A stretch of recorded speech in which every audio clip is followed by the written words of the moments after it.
नमस्कार मित्रांनो, आपण गेल्या काही दिवसापूर्वी लाडकी बहीण योजनेचे नोव्हेंबर, डिसेंबर आणि 2026च्या जानेवारी महिन्याचे एकत्रित मिळून 4,500 रुपयाचा हप्ता हा 14 जानेवारी रोजी असलेल्या मकर संक्रांतीच्या पूर्वसंध्येला लाभार्थी महिलांच्या बँक खात्यामध्ये जमा करण्यात येऊ शकतो. याबाबतची माहिती देणारा व्हिडिओ आपण बनविला होता. तो सध्या राज्यातील आमदार व मंत्रिमंडळातील सदस्य यांच्या ऑफिशियल पेजच्या माध्यमातून तसेच मराठी मीडियावर सध्या माहिती देण्यात येत आहे की लाडकी बहीण योजनेचे डिसेंबर आणि जानेवारीचे एकत्रित हप्ते ₹3,000 हे लाडक्या बहिणींच्या खात्यावर 14 जानेवारी रोजी असलेल्या मकर संक्रांतीच्या पूर्वी जमा करण्यात येणार आहे.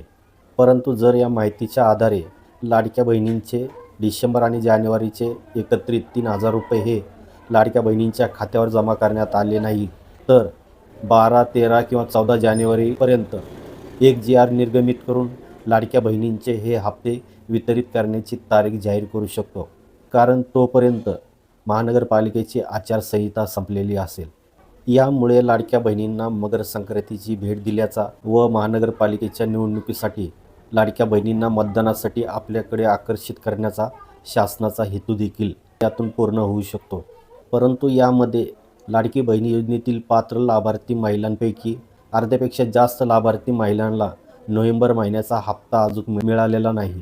त्यामुळे आता व्हायरल होणाऱ्या माहितीच्या आधारे फक्त डिसेंबर आणि जानेवारी महिन्याचेच हप्ते लाडक्या बहिणींना वितरित होतात का नोव्हेंबर, डिसेंबर आणि जानेवारी अशा 3 महिन्याचे पैसे लाभार्थी महिलांच्या बँक खात्यात जमा करण्यात येतात हे देखील पाहावे लागेल.